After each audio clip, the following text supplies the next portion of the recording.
Welcome to New Friends Cinema, where we get to know each other by sharing our favorite movies.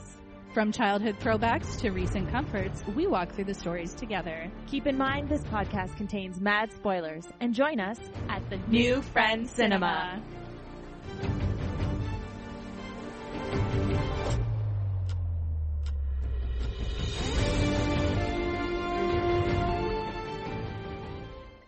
Hello, Welcome.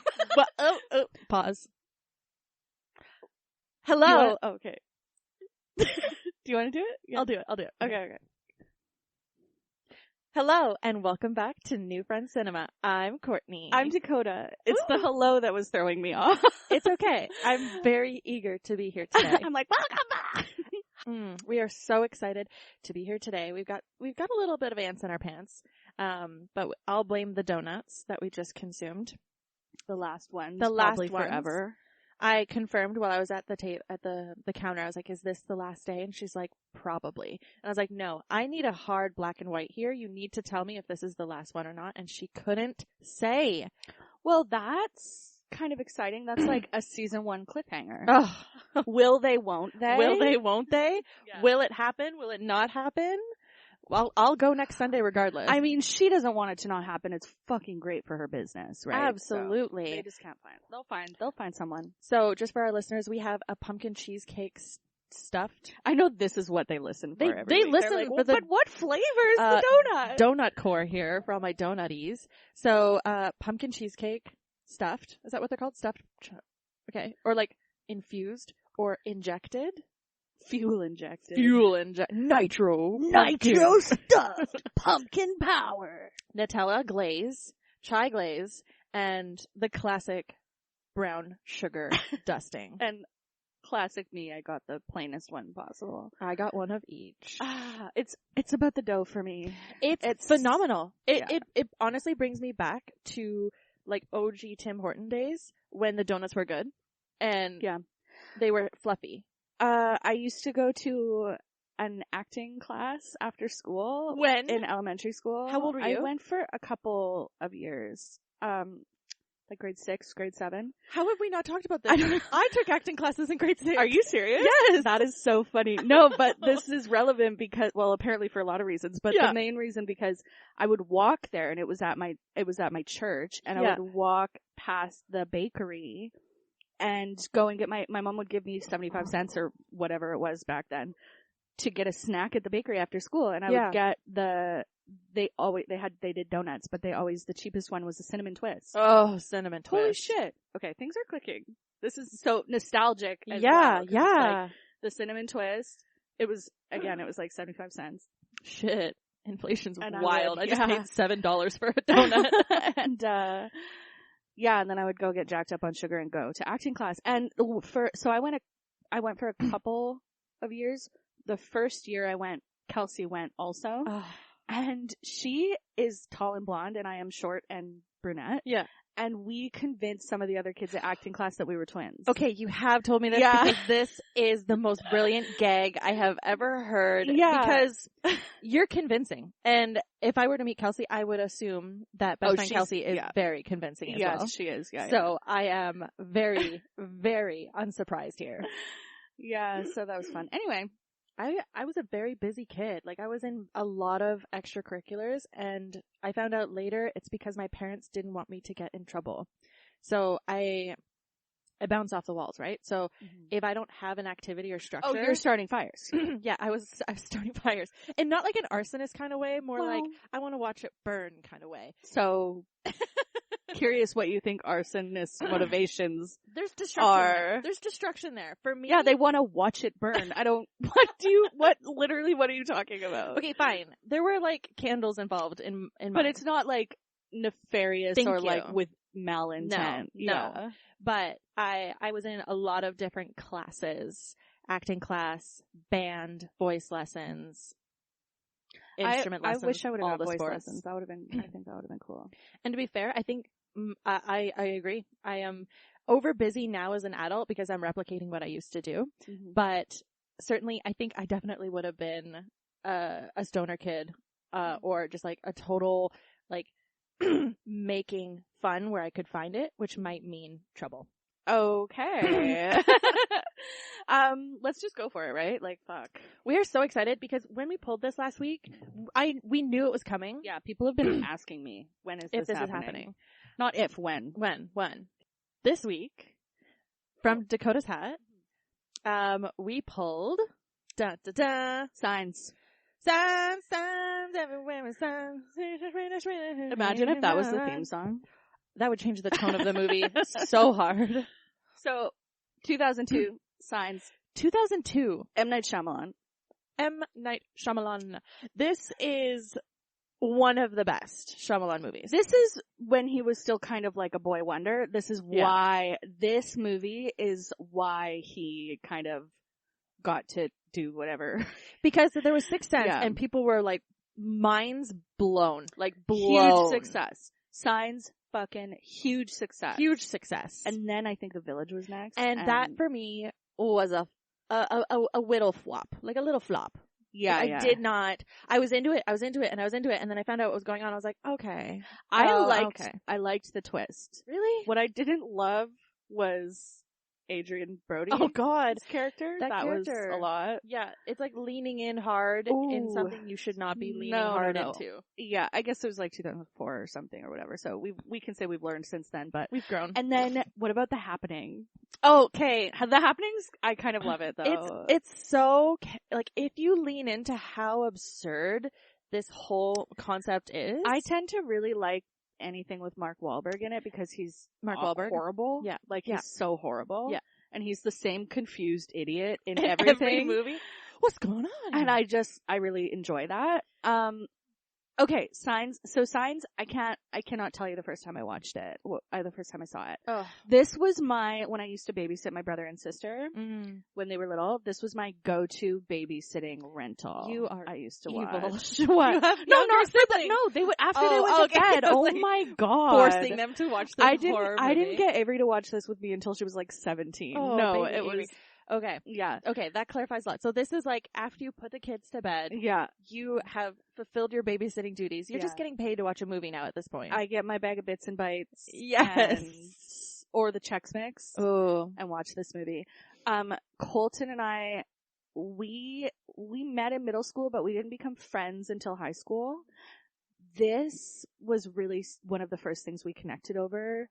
Our mutual love of creepy, alien, unknown, that kind of thing. Like we, especially as teens, we were so like fascinated by it. And we still are, honestly. Every time we get together, we have a little alien chat, you know.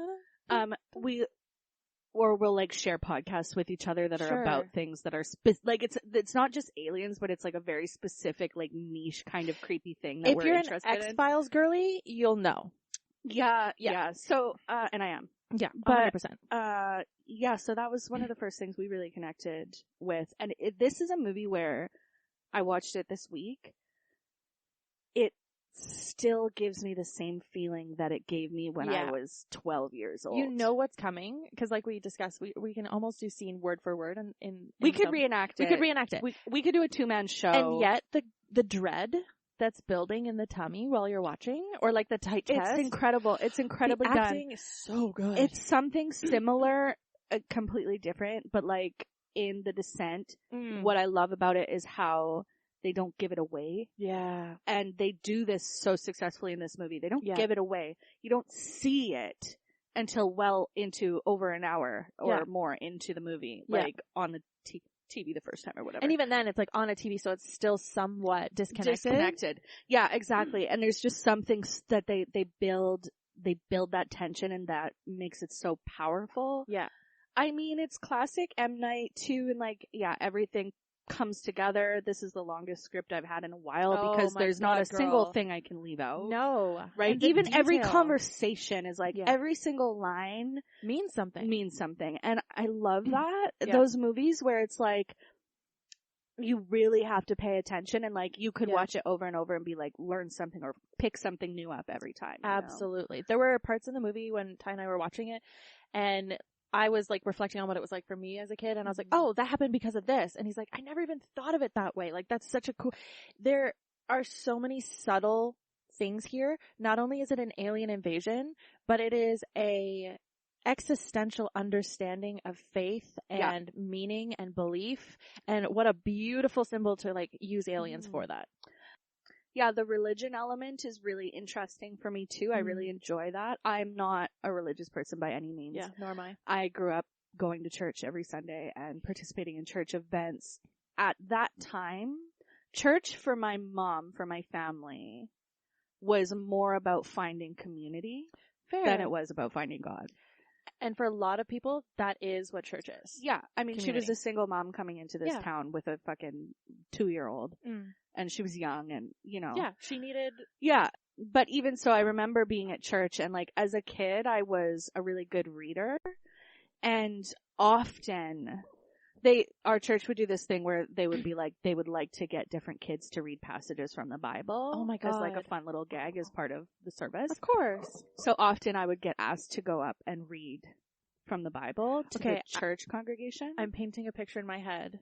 Were you excited? No. Were you nervous? No. You hated it? No. I just felt I have a distinct memory of being in the pulpit, reading and looking out at everybody and being young and knowing that everybody in that room believed what I was saying and that I didn't believe what I was saying. Shit. How old were you? Young. Like a little kid. We stopped going when I was 15, but I would have been young. Like 11, 12. Isn't that interesting? Yeah. Even at a young age. I totally knew. Yeah. For me, I'm like, this isn't, you know, I'm not trying to say anything about anyone's religion. I think that if it gives you comfort and you believe it, and whatever floats your boat, man, you know, then more power to you. I think everybody is looking for some meaning in life, and that is what is fascinating to me about religion. Yeah. But I don't think that I could say any one way is correct. No. You know what I mean? No, a healthy person, and I use the word healthy lightly because who knows what healthy actually is. It's so subjective, but a person who has some sense of spiritual connectedness to something outside of themselves, whether that be religion, God, philosophy, spiritual connection to nature or community, like it doesn't matter. Like a lot of the research suggests that if you have a connection to something greater outside of yourself, then you are a more balanced person, right? Yeah. Like it's just this idea of I am not alone, or I'm not just the epicenter of this. There's something greater. And there could be space. Like it just could be like planets. Yeah, totally. So I feel like the way that they bring these two themes together is so interesting and so well done. And because that's something, like, this is something that I say all the time and words that I kind of live by, is I don't like to ask why. I like to ask why not. Oh, slogan of the century here. Right? Like, why not? And I like that. It's like, why couldn't there be both? Right? Why does it have to be one way? And so I think that's something that all resonated with me from a really young age. Lovely. Yeah, about this movie. Oh, wow. What about you? I grew up very agnostic, if not borderline atheist. I think my parents really wanted both my sister and I to explore and figure out something on our own. And so we, very similar to the way your mom found church as like this element of community, we moved to a small town, like a really, really small town. And it was across the street from the church, like our house. And so we got a lot of like invitations to come as like a young family. I think I must have been, this is like kindergarten, so like 5 years old. And we got invited to come to the church, and I recall going to like some sermons. There was the Christmas pageant, and I remember being a part of it. And then I just remember fading away. Like it wasn't for us. And, I think for me, my connection to something greater has always been very similar to you in the sense of like, why not? Or just like, I don't know. Like, it's literally like, well, I don't know. It could be. And guess what? You're not gonna know for sure. Yeah. You're not. No. And I like the why not, and just the way that you phrased it really hit the nail on the head for me, because it's like, if we can just entertain this idea of anything and everything being possible, it's more fun. It's more fun that way, first of all. It's less lonely. I think that, and I think a lot too about like people who are like cryptids aren't real. Like, Bigfoot doesn't exist. That kind of thing. Aww. And it's like, that is such a bummer way to live. Like, why do you want to think that you know everything for sure? Yeah. It brings a lot of comfort for people to know. A lot of, black and white thinkers out there. And there's nothing wrong with it. But I like living in the gray. I really enjoy the perhaps the discomfort of not knowing. I think that's something that we do connect on right away. Yeah. And I think that's something that Colton and I connect on as well, is that in childhood, there's that edge of mystery to everything. Yeah.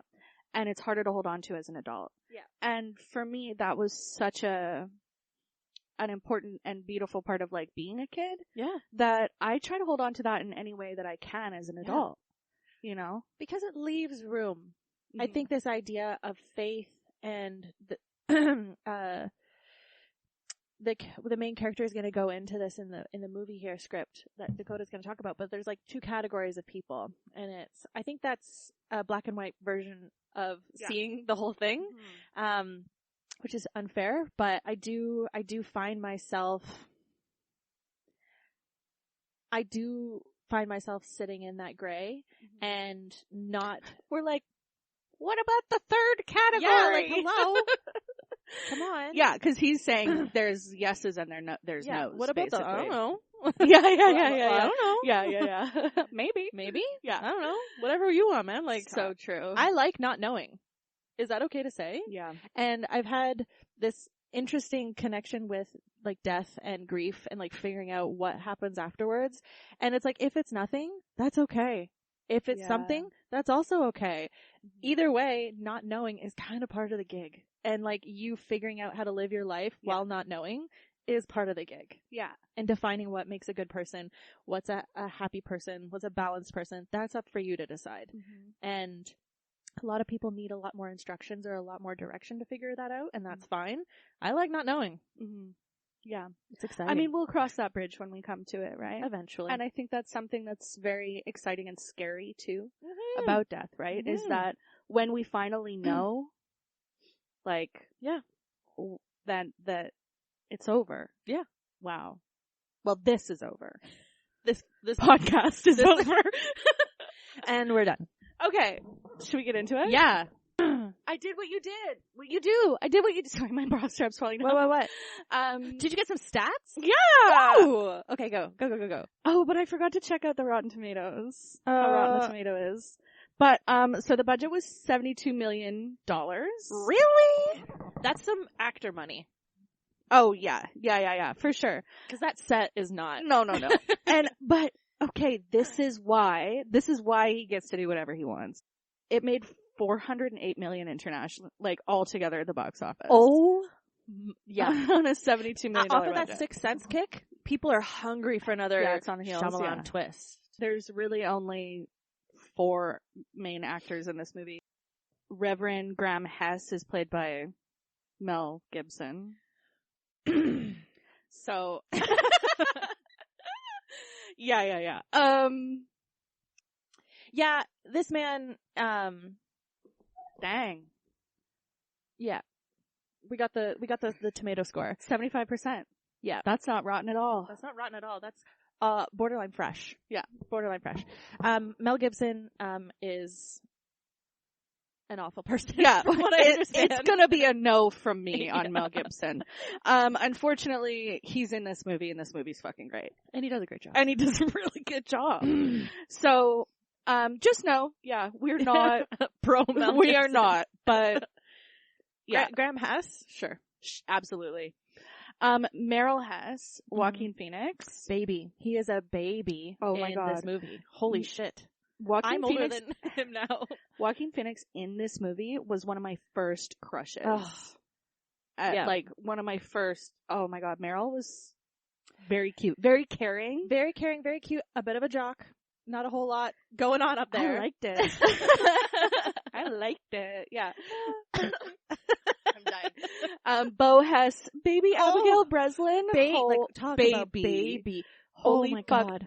So Prob actually watched this with me. He's seen it a million times before, but he's usually not around when I watch the movie, but he asked me to wait for him so he could watch it. And there were so many times during the movie when Abigail Breslin does her line and he's like, oh, because she's so little. Cute and she's really good. Yeah. Willy Whittle. Willy Whittle. And then Morgan Hess is Rory Culkin. Yep. Ty straight up was like, this kid's a serial killer. Just because of the way he would say these like one-liners, these very profound, deep one-liners. Recently we saw someone on TV. I can't remember what we were watching. And I was like, oh, he looks like a Culkin brother. Yeah, yeah. And Prob was like, what the fuck is a Culkin brother? How many are there? There's quite a few. I think there's at least 4. At least 4? Because there's the one in Succession. There's Rory.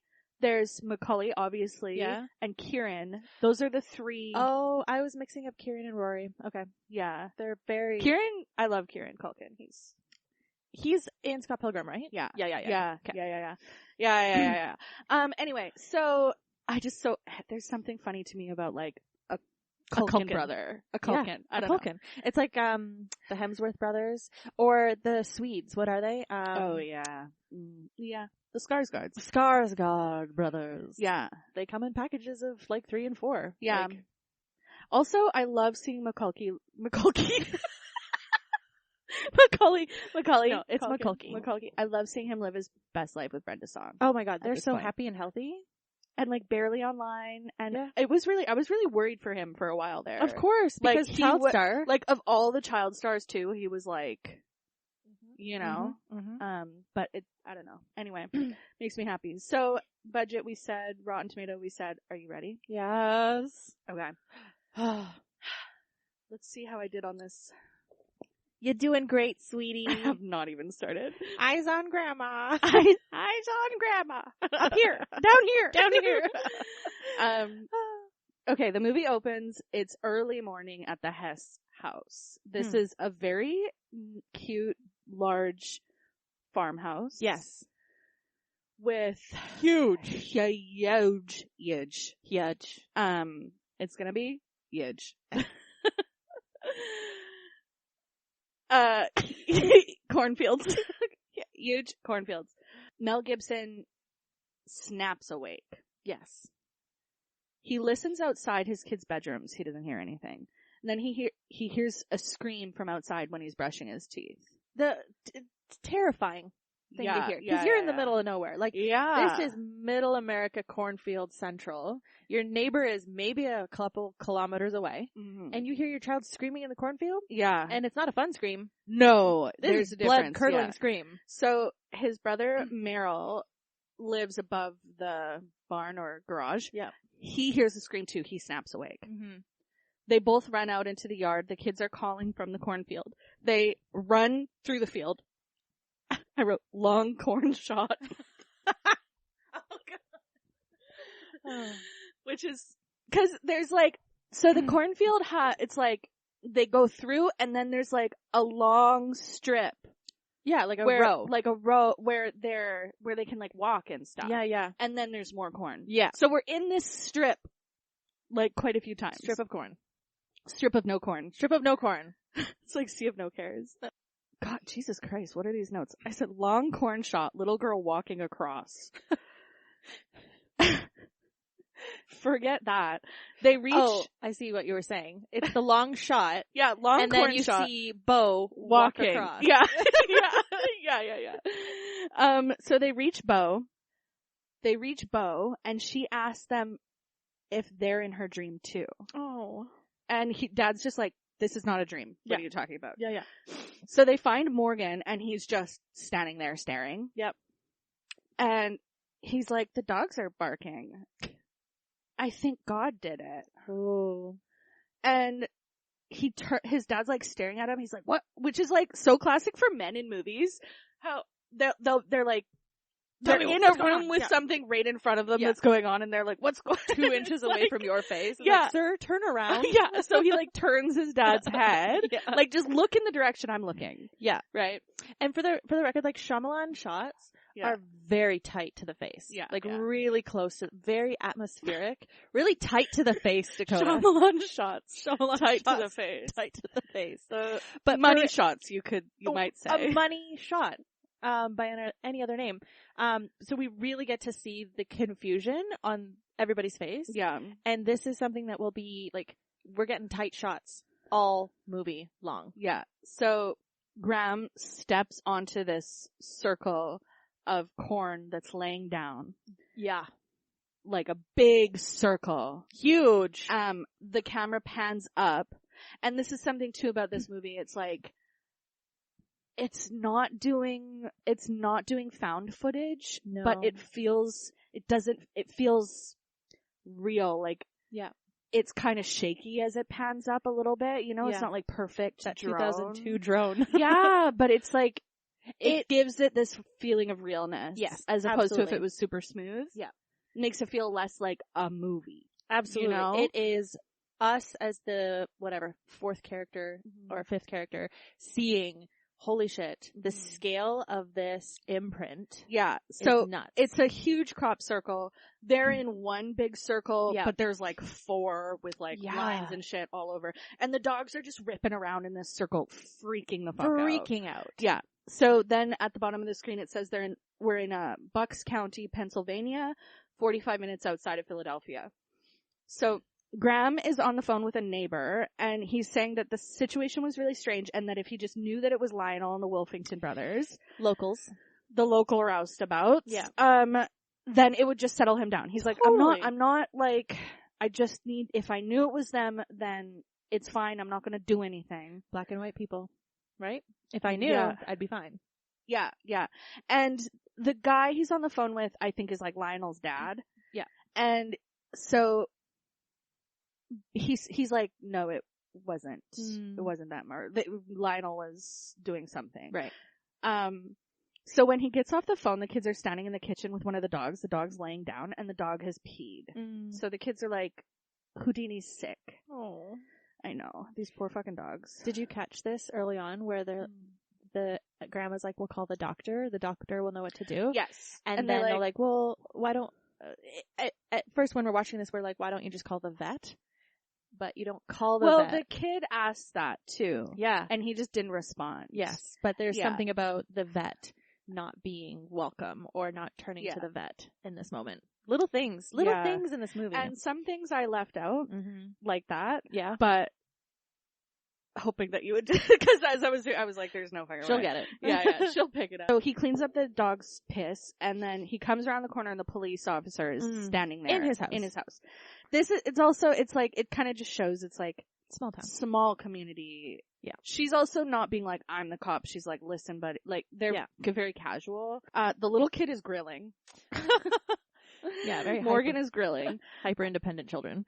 Bo is sitting on the ground. She's drinking water, and she says that it's contaminated now. She goes to pour the water into the dog's bowl and slide it over to the dog. So she's sitting, Morgan's kind of like kneeling behind her. Yeah, and we're at like the dog's level. Dog's POV kind of, like just right behind the dog. So she slides the dog's bowl over, and the dog snaps at her, and then he's like growling at the kids. Like, so loud. Like very startling. Mm-hmm. Oh yeah, very startling. Like you jump. It's a jump scare for sure. So in the crop circle, the cop notes that the corn is bent, but it's not broken, and that it doesn't feel like it was Lionel because he's a fucking mess, basically. She mentions that some animals in the area have been acting edgy, and she's also calling him father this whole time. Yeah. And he asks her to stop calling him father, and she's like, what's wrong? And he says that he doesn't hear his children, which is kind of like a play. Yeah. Because it's like literally right now he doesn't hear his children, but also he's like disconnected from the church right now. Yeah. So they run back to the yard, and Morgan is sitting by Houdini with his inhaler. Houdini is deceased. Oh. And he says that Houdini fell on him and that he was trying to kill Bo. Because Morgan had been grilling, so he had like a grilling utensil. You can do the math there. That's very traumatic.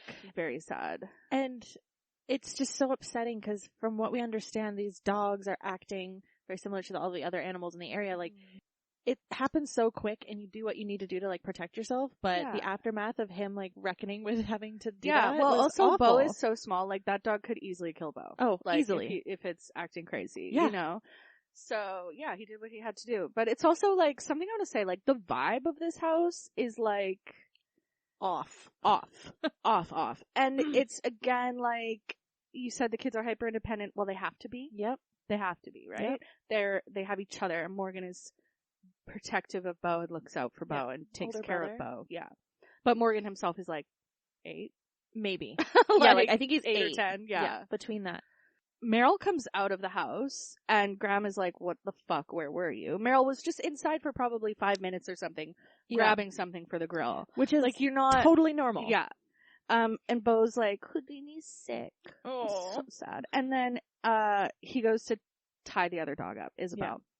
So at night, Graham starts awake to Bo standing at his bed staring at him. Man, this kid has got some creep vibes for sure. They both do. This is, the delivery of this line is everything. Because it's so monotone, but boy does it give me goosebumps every time I hear it. This is like what I was talking about last week about Avery. There's a man outside who wants to come in. She goes, there's a monster outside my room. Can I have a glass of water? Girl. Yeah. But that's that little kid, like, they're just like, well, that's what that is. But we've all seen the trailer. We know what's outside her room. Holy shit. God damn, girl. Oh. Just so casual. He asks he does not seem to clock the monster thing, but he dismisses it. Well, he's like, okay. Oh, whatever. But, cause that's also kind of classic for kids too, where it's like any excuse to get up and bother you in the night, right? I need a glass of water. So yeah, he asked her, what's wrong with the water by her bed? And she says that it tastes old. Fair. So he takes her back to bed, and she asks him why he talks to Mom when he's by himself. And they have this little back and forth, and she asks him if she talks back to him. Yeah. And then she's like, she never answers me either. So Mom has passed away. Yeah. Pretty recently-ish. Yes. It's been like 7 or 8 months. I think it's 6. Yeah. Okay. Fucking 6, 7, 8 months. Girl. Whatever. It matters. That's very sad. He's tucking her into bed. He looks up out the window and he fucking sees somebody standing on the roof. Yeah. Of, I guess it's like of Meryl's building. Meryl's right? barn. Oh, yeah. And it's like, a silhouette. There's like a chimney, it's a silhouette, and it's standing like arms kind of hunchy. Like it's like ready stance. Yes. Right? Yeah. And it's tall. It's, at first glance, you're like, oh, that could be a human because it's a bipedal kind of vibe, but it is not. But also, yeah, and I think that that's something where like your brain will do anything it can to make something make sense. Yeah. So I really feel like we can see that it's not. Yeah. Because we're watching a movie. About aliens. But about aliens, so we know that it's not. Yeah. But I feel like in that moment, as a person seeing that, your mind is gonna tell somebody's you it's a on person. the roof. Somebody's on the roof. Because, it's like, it's just, that's what your brain does. Like, I saw something really traumatic one time, and the weapon, I was like, I was sure it was a toy. Yeah. The brain will do anything it can to protect you. Like, looking at it. Yeah. It looked fake. Yeah. Totally. And to be fair, if I saw someone on the roof, I would also shit a brick. Cause that is like, why are you on the roof? Man, sir? Alien, doesn't matter. That's fucking terrifying. We live in the middle of nowhere. Yeah, get off my roof. So scary. Okay. And the music. Oh my god, can we just And doesn't it go So I, as a kid, obviously watched the director's cut on the DVD, and there's a set of triplets, the da-na-na, da-na-na, da-na-na, da-na-na, in this score. Oh, it's called triplets? Triplets. Oh. Triplet. But in order for you to like sing it or play it, you sound it out like triplet, triplet, triplet. So that fucking comes in with the strings at this point, and it's so dissonant, so it's like creating on edge auditory, like, you should panic now. Like, this is panic music. It is so I'm getting goosebumps just thinking about goosebumps skin. The score of this, we'll figure out who did it. Was it Howard? Something Howard? It said it at the beginning of the it's phenomenal, and it adds so hard to the panic, the shock value, the jump scare, because it's silent. A lot of this movie is really, really quiet, and it's very atmospheric. And then he looks out the window and he sees that and he's like, da-da-da! And it's like, ah! Oh my God. So intense. Yeah, the music is so important to this movie. And it is like, it's a score. It's not a soundtrack. No, it's like they had a score professional come in and fuck. I love Google so much. I just look what I wrote. It will autocorrect the shit out of that. Yeah. James Newton Howard. At this point, we think that it's a human man. So he goes down and he wakes Meryl up. Meryl isn't in his apartment. He's sleeping on the couch. So they're at the door. They make a plan to go running out around the house. They're going to go each in one way, meet at the other side. And just to scare them, just shouting and being crazy. As they're making this plan, an outside light comes on, which is so scary. So they're running around the house. A garbage can gets knocked over, just ahead. So they're like, run. They're each, it's like, it kind of flashes between them each. Like they're not running together. They're running. And so it's like one of them sees a garbage get knocked down. They're like, they're bolting. They're bolting. The other one, they see a shadow move and then they're like, almost got him kind of thing. Yeah. They end up meeting on the other side of the house and there's nothing. And then they hear something on the roof and they look up. Again, we don't see it. We just, our POV is them looking up at the roof. Yeah. And Meryl's like, are you sure that this is Lionel? Right? Yeah. Like, this feels How the crazy. fuck did he get on the roof right? so and fast? Then it seems to jump over them. And knock into, like, the play swing set? Yeah, and then we see movement in the cornfield. Like, it runs into the cornfield. Pitch black, baby. It is nighttime, too. So this is so scary. I would have peed myself running around that house. I wouldn't have gone out in the first place. I think I would have. Really? Yeah. Oh my God. I'm so curious. I'm not that curious. Fair. No. Yeah. I'm curious to make sure all my windows and doors are locked. Okay, I'll take care of the inside, you do the inside. I end up locking you out. So the next day the cop is back at the house and she's chatting with Morgan. He's playing with her walkie-talkie and she tells him that he can use an old baby monitor as a one-way walkie-talkie. And she's kind of like, I can see if we have an old one at the station, I can get you one. Yeah. But in the meantime, you can use this like an old baby monitor as one way. Bo's watching TV. There are 3 almost full glasses of water on the TV. Yeah. And she has a different excuse for each one as to why she didn't drink it. Yeah. Graham's like he's trying to kind of tidy up and there's water glasses everywhere. He's getting overwhelmed. It's like a losing little battle. Overstimulated. There are so many glasses. So Meryl's sitting at the table, Morgan's sitting at the table, the cop's at the table, they're waiting for Graham. So the cop tells Meryl that moving in with his brother after ... that it was a nice thing to do. So that's just a little piece that we're kind of learning about why Meryl's living there, right? He moved in to help with the family. Yeah.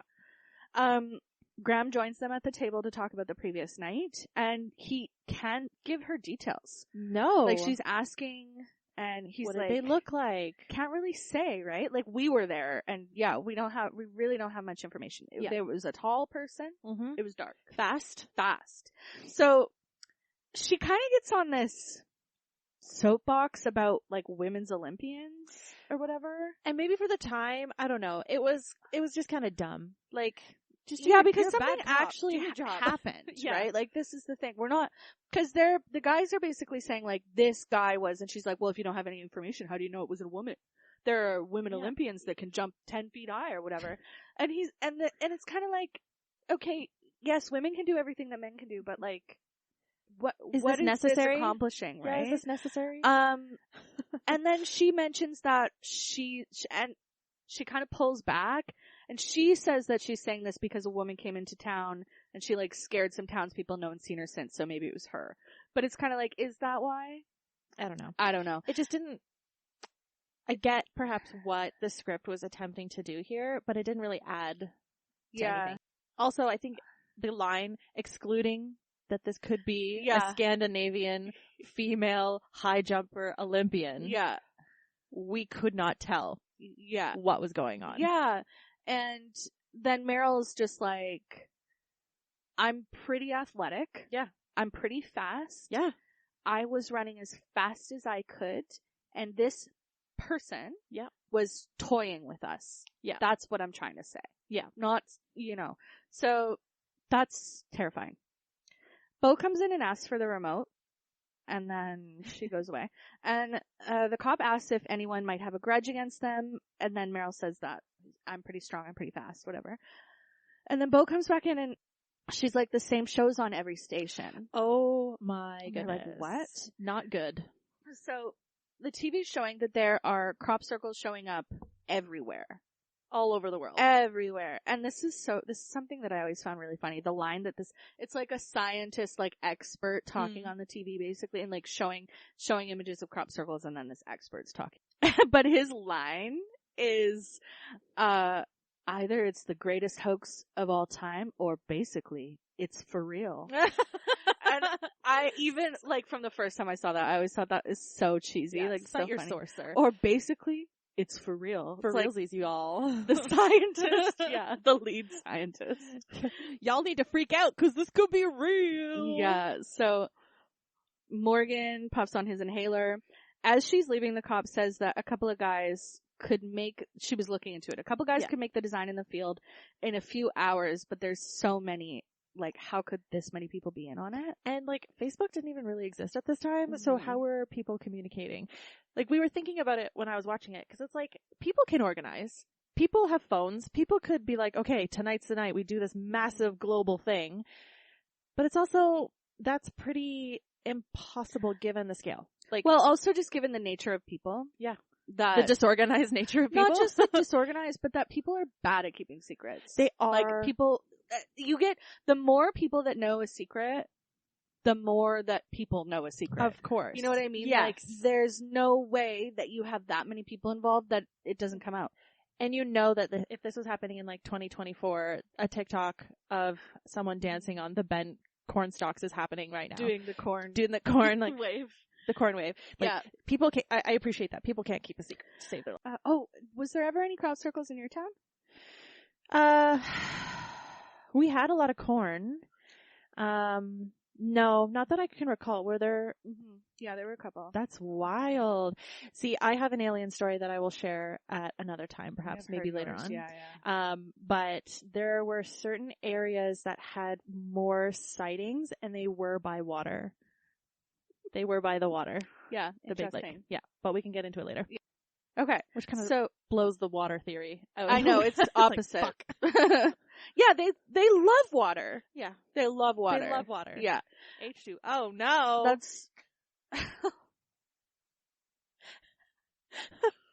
H2. Oh no, you didn't. Yes, you did. On the radio, on the TV, it's all crop circles. Yeah. And Graham's like, we're not watching TV. We're not listening to the radio. Turn it off. This is craziness. Yeah, turn it off. Like, people are just being paranoid. They go into town. This town is so cute. It reminds me of our town. Yeah. Less mountains, but. Yeah, that's true. Those little babies go to the bookstore. By themselves? Mm-hmm. Meryl and Graham go off. They're going to meet back at the pizza place in a little bit. So at the bookstore, the owner is sure that the crop circles are a conspiracy to sell sodas. He's like counting the soda commercials he's seen. 16! Yeah, so funny. Morgan asks for a book about ETs. And at the pharmacy, Graham is picking up Morgan's prescription. Again, the radio's on. It's all about crop circles. The girl at the till is trying to confess to him, basically. Mm-hmm. And she's not taking no for an answer. Which is like, girl, read the room. I hate that. I hate when people are like, I do not want this. She's scared. Yeah. Yeah. She's not thinking clearly about other people's boundaries. So Meryl is at like an army recruitment center, and the army guy, he's saying that he's figured it out and that the aliens are doing recon. And, like, it's a probing military procedure to evaluate the situation to see if it's all clear for the rest of them.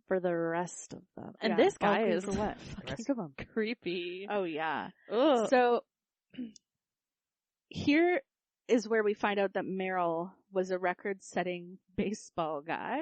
Minor league. Great. He's 5 records, but he also has the minor league record for the most strikeouts. Yeah. Because he would just fucking smash that bat. Like, no matter what. He would go for it. More strikeouts than any 2 players. Lionel Pritchard is there shit talking. And this is the guy we thought might have been on the roof. roof. And he is from Wet Hot American Summer. I thought so. Yeah. I was like, is that the guy? Yeah. I can't remember his name right now, but yeah, he's like the main guy. Yeah. And yeah, so Meryl's like, it felt wrong not to swing. Isn't that like a hero? Like, it felt wrong not to swing. It felt wrong not to try. Like, you get a really good glimpse at his character of just like, I'm gonna do it, and I'm gonna do it the best I can, even if the odds are against my favor. I'm gonna do it. So the family meets up at the pizza parlor. Graham is a little late, and he's like, I don't want any of you hanging out with Becky from the pharmacy or whatever. Which is just funny. So Graham clocks M. Night walking by. Oh, and M. Night loves to be in his own movies. Yeah, and it's usually little cameos, and a lot of times it's like kind of, he'll be like a foil or something, but like it's like very little roles. So he walks by. Morgan asks if that's him. They're all just like staring at him. He sees the family, rushes into his car to leave, and peels away, rips away. And forgive me, I don't want to spoil anything for our viewers, our listeners here, but there's a car accident that we'll talk about a little bit later. Don't peel away in front of the family. Even check in the rear view mirror. Just fucking bolts out of the parking space. I'm like, that is not something you want to do to the family in which you inflicted this to. Girl, so let's just spoilers. Pause. Okay, if you have not seen this movie, get on it. It's 22 years later. So Bo asks who he is, and nobody's answering. So as they pull back up to the farm, the baby monitor starts to pick something up. Meryl's trying to make everyone feel better by saying it's a big nerd scam. What a jock. It's so funny though. It's so funny. Why don't they have girlfriends? All these nerds that never had girlfriends, and it makes them feel powerful, and then they get other nerds that don't have. Yeah, why don't they have girlfriends? So cute. So he's like, that's that, right? So as Graham gets out of the car, the monitor gets louder. Wow. And as we listen, it sounds like water droplets and clicking. Yeah, exactly like that. Don't ever do that. It's like, that noise is so scary. But it's kind of giving whale. You know, like, whoa. A little, yeah. With the clickiness in it. Mm-hmm. Kind of like dolphin-y. It sounds, by my informed research scientific opinion, these aliens speak to each other like whales and dolphins. But they hate water. Oh. Interesting. Talk about spoiler. Oh my god, please.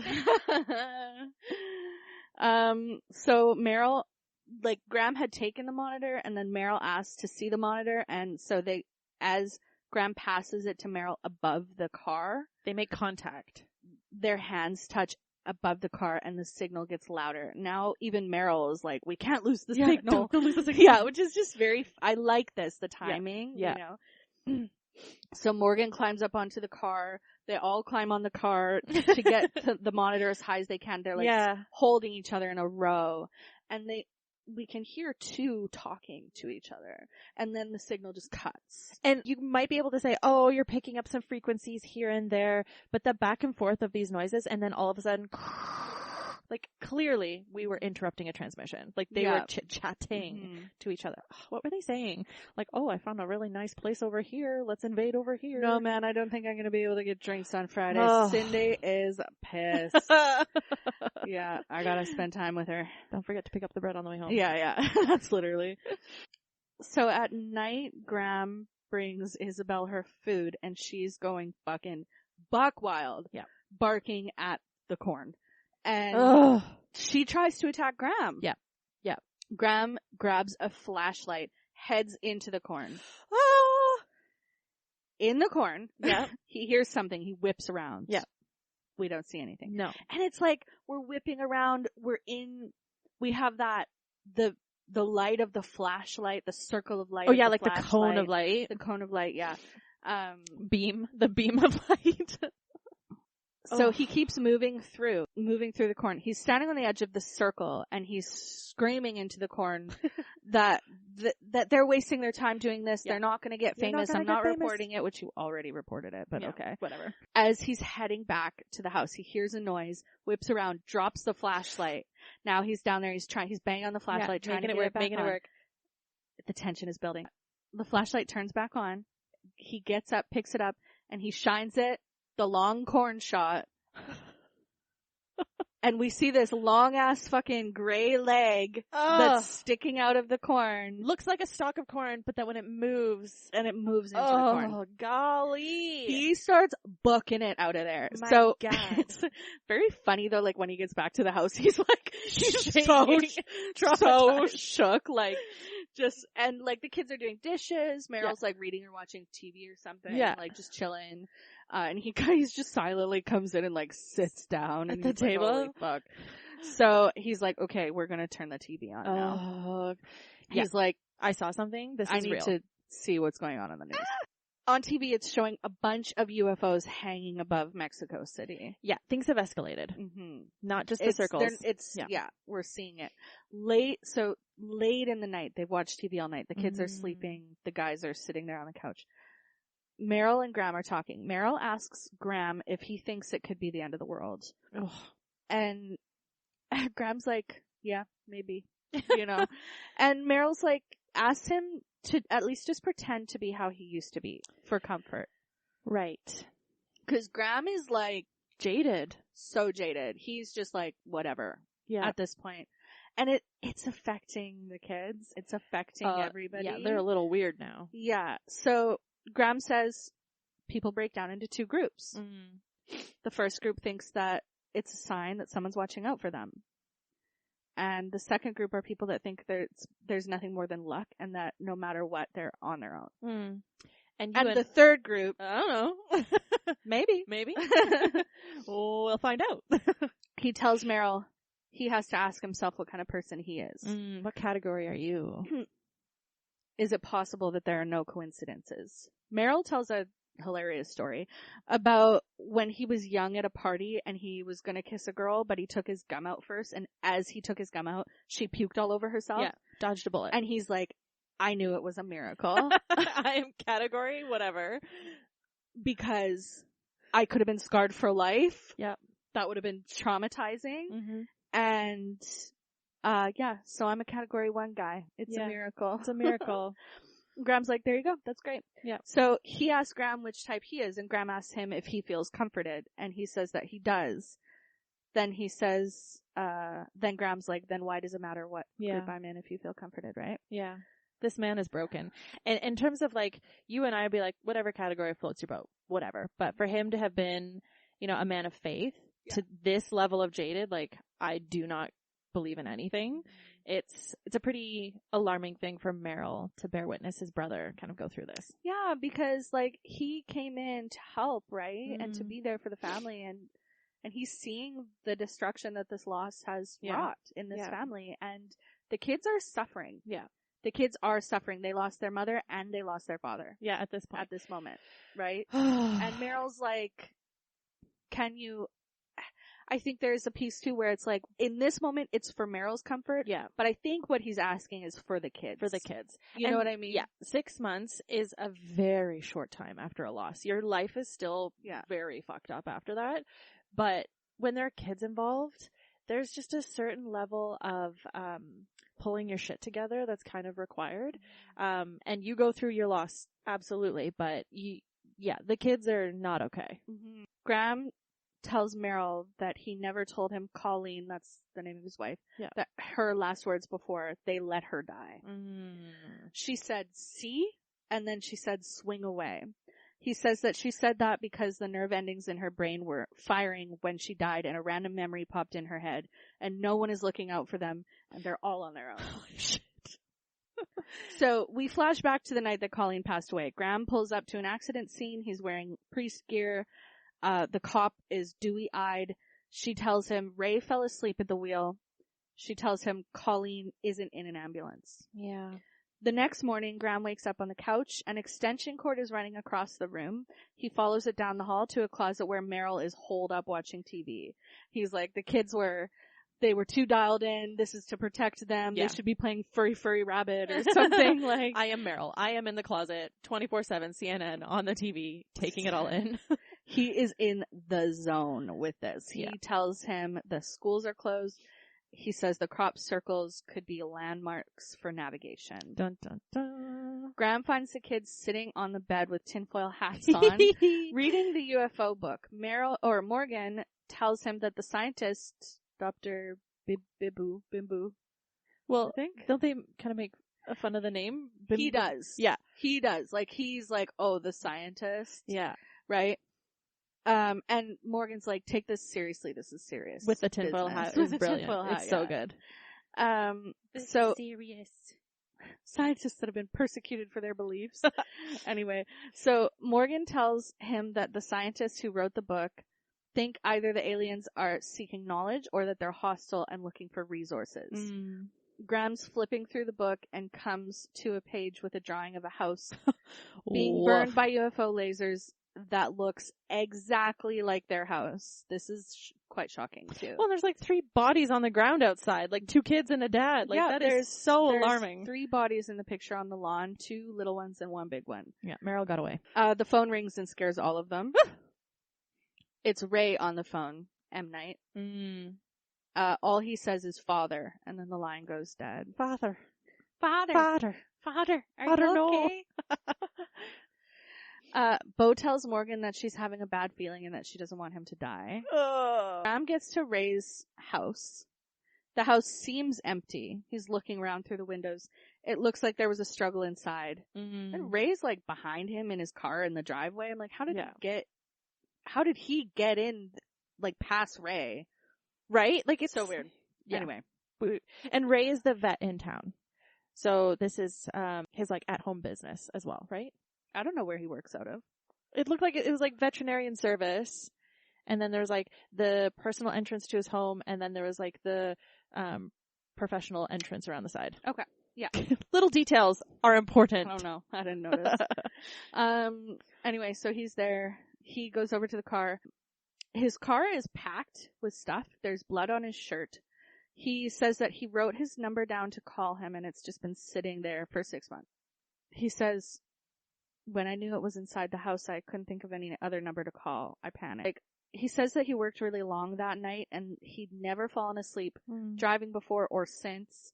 And he fell asleep at the exact moment, like it was meant to be. It's like, don't tell the man whose wife you killed that it was meant to be that you killed his wife. Yeah. What the fuck is wrong with you? Yeah. That's a really off.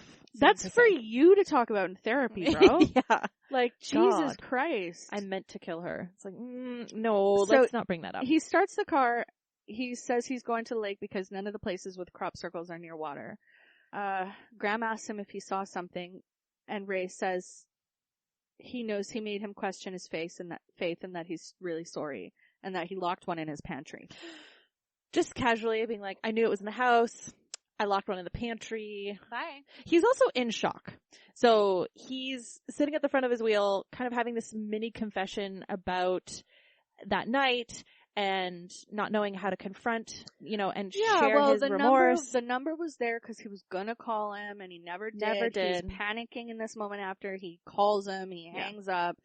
Didn't know that he'd come or not. Yeah. He's sitting, he's gonna go, he's kind of waiting. There's an alien in his cupboard. He shows up, he's like, well, sorry, bye. Yeah. Right? Like, at this point. Conscience clear.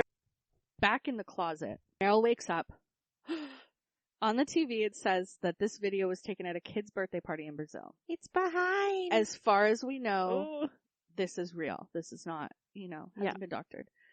So this video, you can see it's being shot through a window. All these kids are inside.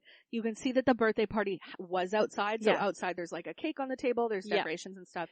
There's large bushes. Yes. This yard. Handheld camera.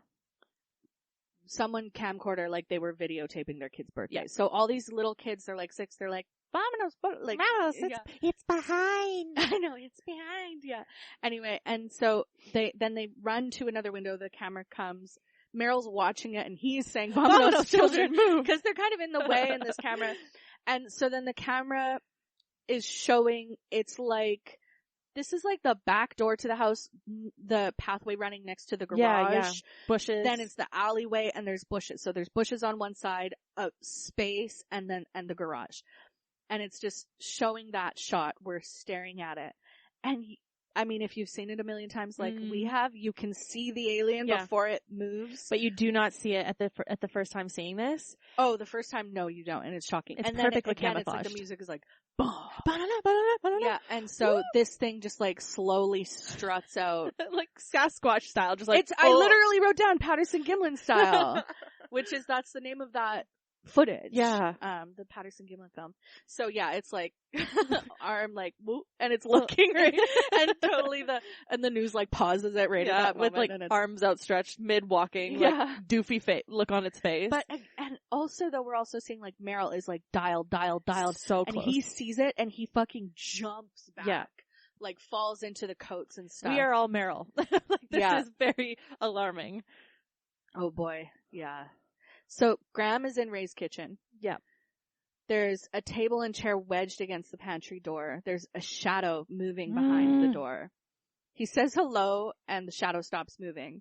He impersonates a police officer and this doesn't get a response. Yeah. He gets on his hands and knees and looks under the door, but he can't see anything. He kind of sits up. He sees a big butcher's knife on the counter, grabs it, and he tries to wedge it under the door to try to reflect, but he can only kind of see like the shelf. Yeah, the stuff on the shelf. So he gets back up and he goes to leave.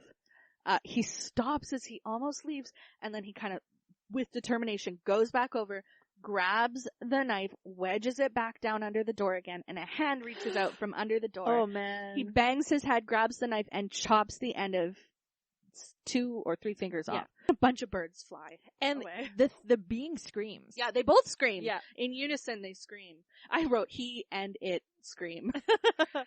When that hand comes out of nowhere though. Oh my gosh. The POV of the camera is on the floor looking underneath the door with Graham, and you see this like that with the fingernails like dragging along. Oh, and when I was younger, that was like this, so fucking scary. Yeah. Now, again, after seeing it a million times, it's quite slow. Yes. This part, like, but when the first 10 times I saw it, it was... because you were not expecting that. No. Like the build, like you said at the beginning, we're getting slow little tidbits of it's of the other, right? Mm-hmm. And we're slowly getting more and more, and even at the very end with the reveal, it's still slow because it's in a reflection, but this is just the perfect hook to be like, oh, I am scared and I want to know more. Ugh. So, again, Graham gets home super sussed out, shaking. And this time, all 3, Meryl and the kids, are on the couch together with tinfoil hats. Best part of the movie. So cute. Meryl is fully He does do a good job of peppering in some cute little comedic, like, family moments, like, where it is absurd, you know? Absolutely. And in this moment, you get to see this, but then you get to see in your mind's eye of, like, how this came to be, of him helping them make their own, foil hats, and then them helping him put a foil hat on. Like, it's just so innocent and sweet. Yeah.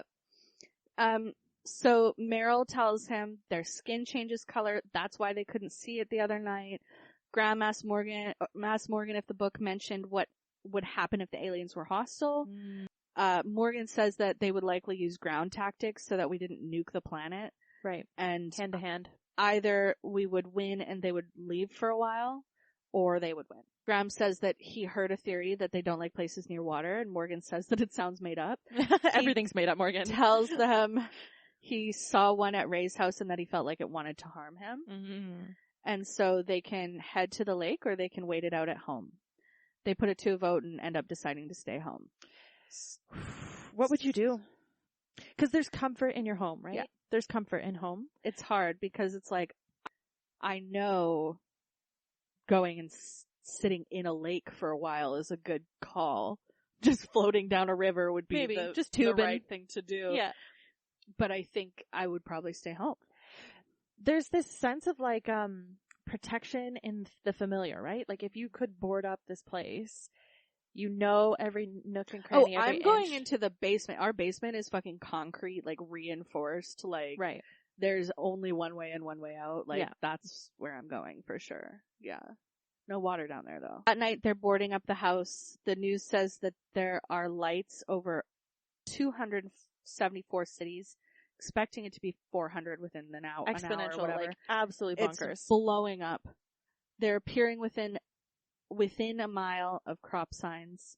They think it's preceding an attack maneuver. What's happening? Graham disassociates into the TV for a bit. They decide to make whatever they all want to eat for dinner. And you know that this is his attempt at the Last Supper. Yeah. Because Meryl's like, well, we should eat fast. We need to get this done and stuff. And he's like, no, let's. He's thinking of his kids. For once. Yeah. Right? So spaghetti, French toast and mashed potatoes, Hell chicken teriyaki, a cheeseburger with extra bacon. At the table, no one's eating. But we also see, they used everything that they have, every pot, every pan. The kitchen's a fucking mess. If we're gonna die. They're leaving it, right? Yeah. So we're sitting at dinner, nobody is eating. Morgan asks if they could say a prayer, and Graham is like, fuck no. I will not waste one more breath on prayer. Girl, you keep saying the next sentence in my notes. Like 4 That's times. Weird. Sorry. Literally the next sentence, I'm like, well, I'm not gonna say it. No, it's fine. It's just that's We're funny. in the same mind. Yeah. So, Morgan tells him that he fucking hates him because he let mom die. I also skipped this in my notes earlier. Morgan tells Meryl that he wishes he was his dad. Yeah. So Morgan's angry with his dad, which is fair because Morgan's got a lot on his plate right now, and he's also a little kid who doesn't get it. Yeah. Right? Graham says that he's not wasting another minute of his life on prayer. Beau's crying. Both kids are crying. Graham starts angrily eating, and Morgan goes to hug his dad. Because he's crying. He starts crying. They're all crying. Graham pulls Beau in. Meryl comes in. They're just all crying in a hug. Ooh. Then the baby monitor starts to go off. I love wind chimes. I think they're beautiful. They're awful in this movie. They are. I know. Awful in this movie. I know. Graham checks the TV. The signals are off. Oh, bad sign. Mm-hmm. Outside, the crickets stop chirping. Oh, bad sign. Yeah. It's totally silent. They're rushing to finish boarding up the house. Graham starts talking about when Beau was born and how she didn't cry. She opened her eyes and looked around the room, and all the ladies in the room said that she was like an angel and they'd never seen a baby more beautiful, which I believe about Abigail Breslin. I thought she was a gorgeous baby. When they put her on the table to clean her up, she looked at him and smiled, and they say babies that young can't smile, but you did. He picks her up and they head downstairs. This little, we're gonna die, I need you to have this beautiful thought in your mind about your mom and me loving you when you came into this world. Now he's being the dad. He's really, kicking into dad gear now. So when they go to the landing, they hear Isabel barking, and they realize they forgot to put her in the garage. Oh. The barking intensifies, and then it stops. They hear movement outside. They can see shadows passing by the windows. Tall shadows, by the way. Then loud banging on the doors and footsteps on the roof. Graham starts talking about, it's just kind of funny, Beau's versus Morgan. Oh, yeah. Yeah. Because Graham starts talking about when Morgan was born and that the mom was bleeding out and he got rushed out of the room before she could see him. And she just kept asking about him when they were fixing her up, quote unquote, and that she had dreamed about him her whole life. When they put him in her arms, they just stared at each other and she said, "Hello, Morgan, I'm your mama. You look just how I dreamed you." Oh. In the background, we can hear crashing. They're in the house. That was almost instantaneous. You did a great job. Meryl's looking up the stairs and he realizes that they forgot to board up the attic door. So they're in the attic. That's where they are. As they head to the cellar, we see a hand curl around the front door. So Graham is holding the door in the cellar while Meryl is looking for something to wedge against the door. And Morgan's like, they can read your secret thoughts. Graham says, "I'm not ready," and the shaking on the door intensifies. Yeah. Which is well, maybe it just heard you, but, cause he looks at the doorknob too, because we've said a couple times, well, we haven't, but in this movie it said, they seem to have a hard time with doors. Yeah. Because they couldn't get out of the pantry, that's the main reason why they decided to board it up. It's well, what's the rationale of boarding up the windows? It's well, they struggle with, hard surfaces. Yeah. So when he looks at the doorknob and the doorknob starts to wiggle more, right? Meryl finds a big axe and he swings it around to wedge it and he takes the light out. Oh, darkness. Morgan shines a flashlight on the men holding the door. They're steadying it with the axe wedged under. It seems secure. The flashlight pans around the basement. There's an old radio they find. There's no signal. Graham realizes that they're just making noises at the Which door is now. so scary because these creatures are so smart. They're like distracting them. They're like fucking velociraptors. They are. Right? Clever girls. Gonna look for another way in. They're looking for another way and they're just trying to distract them at the door while they look for another way. And when the two of them let go of the door and like walk around the room, that's the boldest, bravest thing you can do. Bro. Seriously. That they boarded up every other door in the house and this door doesn't even lock and they didn't save a single board. Yeah. For this door that is to the room that they're in. Yeah. Like, but I don't know that they expected, I don't think they expected to go into the cellar. Yeah.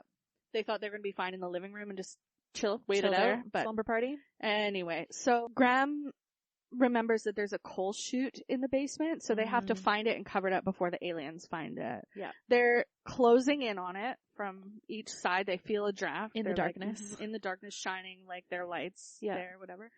And they kind of come to Morgan just standing in the fucking dark. Get out of the fucking way. So Morgan is standing right in front of it, and there's a camo hand, and it moves and grabs at his face. Which again, I can see it, but the first time you do not see it. It's very obvious that there's a hand there. The second, third time, fourth, fifth, 10th time that you watch this. But holy shit. And it's camoed, and the second that it like hits Morgan's face, it kind of like shimmers into like skin color, because that's how they like adapt to the surroundings. Oh good God, it's so scary. So there's a scuffle, they drop the flashlights. Then I think it's like Bo picks up the flashlight or something, and so we see like Meryl's putting a bunch of dog food bags on, like that he's boarding up this entryway, and then he kind of leans against it when he's done. Over in another area of the basement, Morgan is having an asthma attack, and they don't have his medicine. Throughout this entire movie, this kid is puffing the shit out of that thing, and they went to the pharmacy to get the prescription. So this is like a very serious condition, and all the while it's building up. But as the viewer, we don't really even consider it until they're in this basement. He doesn't have his inhaler, and Bo's like, I saw this in my dream. Like, so fucking creepy. For real. So, Bo says she dreamed this. Girl. I am in your head.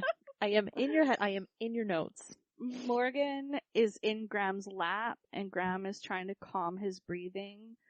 And Graham's also saying, don't do this to me again. Not again. God, I hate tears. you. Tears. Yeah. Bo is on Meryl's lap, and they're just watching. Yeah. Scared. Yeah. We flash back again to the night that Colleen died. The cop says that Ray fell asleep at the wheel, swerved, and pinned Colleen between the truck and the tree. She's pinned in a way that the truck is holding her together. Woof. They wanted him to have a chance to talk to her. When they move this truck, she will die. Yeah. Like, she should be dead already. Yeah. Yeah. So Graham wakes up. The radio is on. Someone says they came here to harvest us. They're leaving. They've been sleeping for 12 hours. Do you want to know my theory why they're leaving? Do you have one? It's the morning dew. All that dew. I swear, I think it's the dew. The dew is getting them. Because it's morning time, and in certain parts of the world, obviously. But you know that morning dew you get on the grass? That's just covering them in the ouchies. So they're like, no thank you. Meryl says that they have poison gas they secrete, and that a lot of people died. They left fast this morning. Some might say it's from dew. Some might say morning dew got you. Don't look at me like that. Like what? Like you're done with me. I'm not. That one, yes. They left super fast. They left wounded behind. Yeah. People must have figured out a way to beat them. I wonder what they did. Meryl says that, he's like, I cannot handle you losing faith in things like that. What I saw in your eyes last night, I never want to see it again. Cause I kind of skip past to like, he's like trying to get Morgan to breathe with him and like doing this, and Meryl and Bo are watching, and Meryl's like staring at him, and also he's like trying to breathe too, and he's like dewy-eyed and like watching and like really dialed into what's going on, right? Morgan is still weak. They have to get his medicine. It's like if he has another attack right now, it's done. It's like done. Game over. Game over. Well, this poor kid, he's been through the ringer, and you know he's just like on the edge. And I've never. I had an inhaler once or twice, but like breathing is just one of those things we take for granted, right? Yeah. Absolutely. Poor little Morgan. Yeah, the radio says that their area is clear, but they really can't know for sure until they go. Yeah. They check the baby monitor, they're like, good enough. Good enough. So Graham lays Morgan out on the couch and goes to bring the TV into the living room. The house is wrecked. Yeah. Like, the kitchen was already wrecked to begin with because of the dinner, but there's shit everywhere. Everything's like akimbo. Yeah. Akimbo. Yeah. The aliens had their way. Like, searching for them. And they're just raving. Yeah. They're trying to break in. They're just like, at the top. Yeah. As he rolls the TV around the corner, we see a reflection in the TV of an alien holding Morgan. Full alien shot here. With his hand to his face. Meryl comes in. We get a close-up of the alien's hand. Dun dun dun. This is an alien with a vendetta. Oh, revenge is best served cold here, folks. Crispy with the morning dew. Yeah, he's missing 2 fingies. This is the one that Graham maimed at Ray's house. This is personal. This is personal. Yeah. He's like, I've been called back to the mothership, but you two, you took my 2 favorite fingers. It's kind of silly because they're like, they left behind some of their wounded, but it's like, this guy's missing 2 fingertips. Like, he's not gravely wounded. He could have got back on the ship. No, he chose to stay. This is Yeah, it's personal. very vengeful. How am I supposed to play the piano now? Oh my god. The moneymakers. My moneymakers. He's a hand model on his planet. Absolutely. His life is ruined. Yeah. He has to, it's actually fulfill his destiny. the Carlos Santana of that planet. He's like, I can't pick. I can't play now. Yeah. You've ruined me. You've ruined me. This alien, it opens its poison gland. Glandy. Like a little thing like pops out of its wrist. Yeah, his little stinger. Like a little stinger, and it's gonna poison Morgan. He's holding it to Morgan's face. It's like a gun to his head. Basically, don't come any closer. Everyone's just standing still. Frozen. It clicks at them. I'm assuming it's cussing them out. Yeah, you fucking ruined me. Yeah. I have to go back to school again. Typing, forget about it. Yeah, piano. I don't know. You get prosthetics. It's literally the tip. Just the knuckles. Yeah, right at the top, knuckle. Not even the bottom knuckle. The top ones, yeah. I'm sure if you're an alien traversing the space sphere and your planet cannot come up with little prosthetics for you to fulfill your dream of being a musician on stage in front of all of your adoring fans. Yeah, they could probably regrow them even. Oh, fucking lizards. Right? Yeah. Yeah, he's just having a moment. He is having a moment. Like, you chose to stay. Yeah. Bold move. Because this rando cut your fingertips off? What are you doing here? How did he even find him? Oh. After he got out. He sniffed him out. That's what I want to see, is that alien's POV. In the closet, gets his fingertips cut off, and then he's just like, hunting him. Revenge. He's Liam Neeson. Reverse Liam Neesoning. I will find you. You stole my fingers. I will find you. Yeah. Yeah. Yeah. That's a movie I need to see. Actually, honestly, that's the sequel that all we need. right Yeah, now. we deserve it, I think. We deserve to know. After Old. we deserve this. We deserve this. Get back to your roots, M. Night. Yeah. You know? Stop. Mark Wahlberg playing the alien on a vendetta.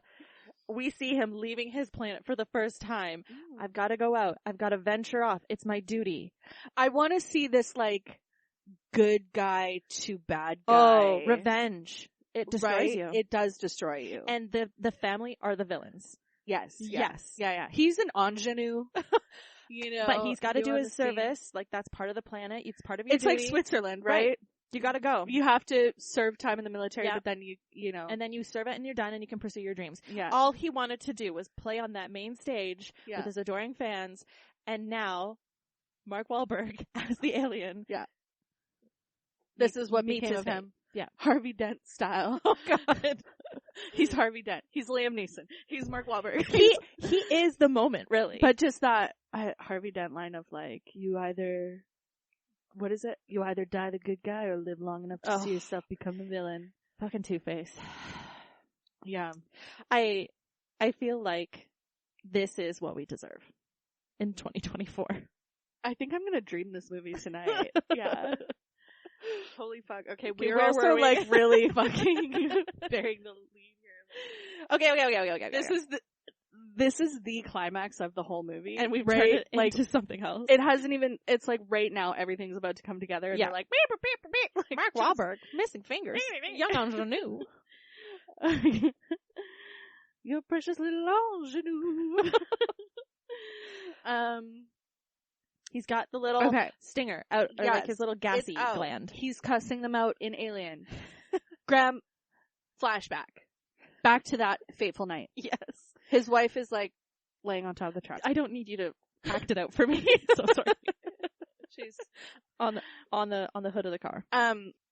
There was a part too where, cause the cop is like trying to, do you understand what I'm saying? Yeah. And he goes, are you telling me this is the last time I'm going to talk to my wife? And she's like, yes. That is very sad. This is very fucking sad. This is not a joke. This is nothing to joke about. Yeah. Mark Wahlberg, sit down. Sit down. This isn't about you. His wife tells him that she was taking a walk before dinner, and he's like, I know how you love your walks. In the dark of night. Where's your fucking high-vis vest, Colleen? And she said, well, he was asleep. He wouldn't have seen it anyway. Oh, fair. Yeah. Yeah, fair. Victim blame. Jeez. Incredible. She says that it was meant to be and that she doesn't feel much. She tells him to tell Morgan to play games. Tell Bo to listen to her brother. He'll always take care of her. Tell Graham to see. And he's like, I'm here. I'm right here. Tell him to see. And tell Meryl to swing away. And then she passes. Back to the other night when they're sitting on the couch talking. Right. 2 categories. What kind of person are you? Are you the kind that sees signs and miracles? Or do you believe that people just get lucky? Is it possible that there are no coincidences? Back to present, right now. We're in the living room. Mark Wahlberg. Gun to your kid's head. Meryl standing right just behind him, like a foot away. Yeah. He's taking it all in. Yeah. He looks to Meryl. His champion bat is hanging on the wall beside him. He whispers to Meryl, swing away. And the alien's like, what? And Meryl's also like, what? Yeah. He looks, grabs his fucking bat. Ooh. The alien sprays. Yeah. Bo screams as a distraction, I think. Because the alien turns to her, turns his back on Meryl, and Meryl fucking clocks his ass. He shoots for the fence. He's swinging for the fence. It showed to the plaque on the wall on the bat. It's like 507 miles or something like that, how far he hit that ball. Yeah. That's insane. Meters, miles. Yeah, I think it's yards. 7 miles. All the way across the fucking US. He's a subhuman. Look how far that ball's going. So, one of Bo's water glasses falls on the alien's shoulder and it burns him. Ugh. Like acid. Yeah. And that moment where we're like, oh my God. We look around the room. It's full of water glasses. Yeah. Graham takes Bo, takes Morgan, runs them outside. Bo comes back to the window, so we get her little watch through to watch her uncle fucking kill this alien. Murk this alien with a baseball bat right now. She's like, shoot for the stars, Uncle Meryl. And Meryl is, this is hot. Okay, yeah. This is hot. This is all, but also like, I think I have a baseball bat thing because oh no. Eli Roth in Inglourious Basterds. The bear. When he comes out of, when we that first cave? see him, he comes out of that cave with his fucking tank top, hairy chest, gold chain, slicked back hair. You have a thing for dudes with bats. Yeah. When they're not when they're playing sports. No. When they're beating the shit out of somebody. But only if they deserved it. Only. Murderous alien ingenue turned Nazi. Villain. Oh, sorry. Or Nazis. Yeah.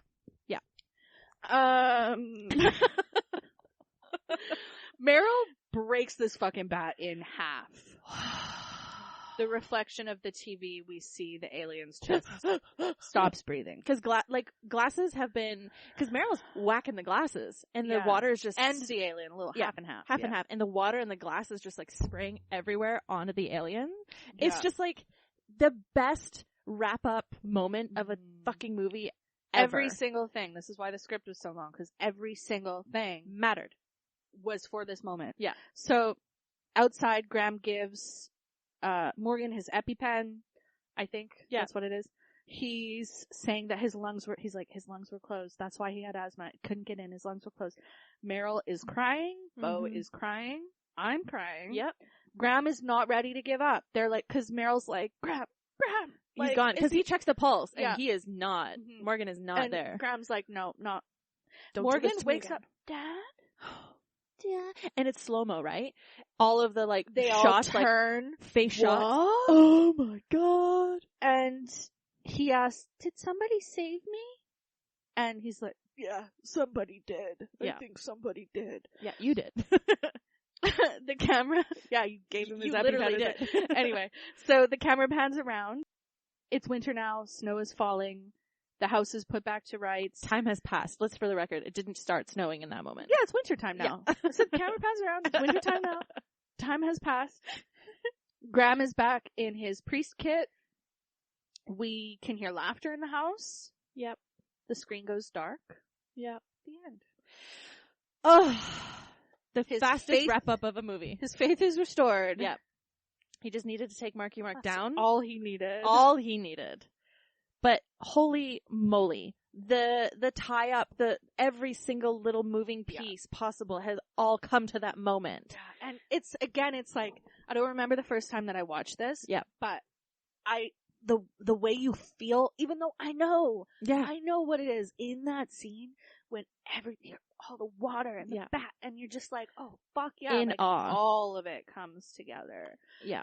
It's kind of like, it is a little bit like, well, I guess mom had to give them the messages. Yeah.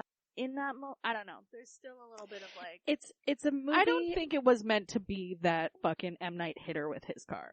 You know what I mean? No. That's kind of like the mom had to die in order for they could survive. That's crazy. No. It is interesting that like there's some lines here, like the mom dreamed of you, and then Bo's all about, I dreamed this. So in my mind, I'm also thinking that mom had the ability to see things, like Bo had the ability to see things. Yeah. There's this interesting theme of like faith, meant to be, determinism, hard, soft determinism, like this idea of like being hard, being soft, being determined. Honestly, I am hard. Well, after that bat scene, I bet you are. Oh. My goodness, yeah. You're chopping off fingers, like looking for your Meryl. Hello. No, I don't want to get out of the way. Okay. This movie was epic at the time because it was a phenomenal alien movie. Yeah. On top of a beautifully told story about family, finding your faith, finding your purpose. Regardless of what your faith and purpose is. I think it's taking just like care of each other too. Like the way that he stepped in and was a dad. Even just like the kids though, and Meryl though, like the way that like, in the end he stepped in and he was the dad and he rose to the occasion, but I don't know, Meryl being the younger brother and putting his life on hold to come and be there for his family. Yeah. Morgan being an 8-year-old caring for his sister in such a sweet, he is a 70-year-old man in an 8-year-old body. Well, that's what trauma does to people, right? Grows you up real fast. I remember growing up, people were always like, "You're mature for your age." It's like, well, not a good thing. It's just that I haven't been allowed to be a child. Yeah, you know. I think with alien movies too, this was a really interesting take on alien movies because we've had Aliens, Mars Attacks. Oh my god. Some other alien movies of the time. But this was like a really beautiful story paired with just an alien movie. Alien invasion. It's not goofy. Mm-mm. It's not campy. This is like, I just think it's so fucking good. Subtle horror as well. Like there was no gratuitous but you're scared shots. the whole time. Yeah. Like you're stressed. There was no gore. Like a lot of the violence, I suppose, was just minimal until obviously the end with the bat. But like then, like it wasn't gratuitously gory or over the top. It it's horror, it's and dread. it's all with a point, with a purpose, right? Yeah, Even absolutely. Unfortunately with the dogs, it's like, this is with a purpose for this plot. There was right? no unnecessary. Yeah, for sure. Which horror movies and like action movies are just chock full of unnecessary violence against certain people, violence for the sake of violence. Like, yeah, I really appreciate it. I love a good like slasher, you know, here and there, but that's the genre. That's not it's not going to make it into my hat. No. You know what I mean? No. Yeah. Oh, I know. I'm a little like fucking drained now after that. Like I'm like, oh, I'm just like in it, you know, I'm just sitting in it. So good. Yeah. So good. I love this. And it had been a while since I watched it too, so I was really glad to watch it. And it's just to me, it's perfect. To me, you're perfect. To me, you're perfect. It's a perfect story in the sense that, yeah, everything had a purpose in telling that story of the resolution in the end. And we don't need to see anything other than the fact that this man's faith was restored. And like hearing the laughter of the children downstairs and stuff, it's like, okay, like life moves on and they've, you know, healed some shit. Yeah, that's great. Yeah. Yeah. Favorite character? Mark Wahlberg. He's not in this movie. Favorite character that's in this actual movie? And not in the sequel we proposed? I think looking back on it, I really appreciate Bo. Like, she's so cute too, and her little one-liners when she's like, "This is serious." Yeah, it's so cute. So cute. Yeah, I have a very hard time picking a favorite character because it is the family unit that I think I like the most. Oh, it's like when you tried to say that the friendship was your favorite character. Friendship is my favorite character. Yeah. If I have to pick, poison gland to your head. Who do you pick? Bo. Yeah, Bo. Mm-hmm. You? I think Meryl. I think it's you love a hero Meryl forever. Yeah. I think I still have a crush on Meryl. I think that's what it is. Yeah. Yeah. Did you say you love a hero? Yeah. Yeah. He's a younger brother. I like that he stepped up to help take care of his brother and the kids. I just think that's really admirable. And I think he's funny. I like, you know, his like jockiness and stuff, but he's sweet and caring. And he's a sweet tool. Totally. He's a little bozo. It's adorable. Yeah. A himbo. He is a himbo. Yeah. Yeah. I can say that with certainty. That's my favorite character. Yeah. Favorite part? Like favorite scary part? The part where they're in the cellar is, I think, the scariest because like the dark and the trapped feeling, I thought that was like so well done. Yeah. But I honestly think that baseball scene, obviously the bat scene at the end is just epic with the water. And I mean, that is, where it's the culminative scene, right? I love the cornfield, the leg in the cornfield. Oh, I think that's the corn shot. The long corn shot, I think it's just the way, cause he does this a few times in this movie where it's like, in my memory, it's like, oh, he goes out there, he shines the light, and he sees it. And it's like, no, he goes out there, he hears something, he goes to the middle, he screams, he drops the flashlight, he can't get the flashlight on, he gets the flashlight back on, he looks around, and you know what I mean? Like he's building it so much, and you're just like, you know something's out there with him. Yeah. Yeah. Oh. And I just think it's fucking, it's just so good, like, as far as that suspense. Those corn scenes, too, because you hear the wind rustling the husks, or, like, the corn, right? And then you hear the alien, like, running around and, like, moving, and it's making that very distinctive, like, there's an animal or a creature making these noises, not the wind. It's not just ambient sound. Yes. Like, instinctually, I think we're all like, ah! Also, that, like, part where the crickets go silent and stuff, like, that's a very, like, that's like a common, like a reported thing about like when there's like something else, right? A predator. I was just thinking that the rest of the sound goes quiet. And I don't know, I think I mentioned it when we went to the Crystal Beach, but there's a patch of no sound. There's a patch of that trail that every single time I've been there, I get this funky feeling. Yep. And there is no sound. No bug sound, no wind, nothing. no birds. For like a good chunk every single time I go there. And there is sound on other parts of the trail where it's like same kind of wilderness but and like shit. Not in that bubble. There's a bubble on that trail. Yeah. Yeah. It's weird. weird. Oh, but that just like, I don't know what that is, what the reason for that would be, but the way that, like, as an animal, instinctually, you notice when there's no sound. Yeah. You notice because it's wrong. That's what it feels. It feels wrong. And you're alert. Yeah. Like, oh. Do you believe in aliens, Dakota? I know. Yeah. Yeah. Yeah.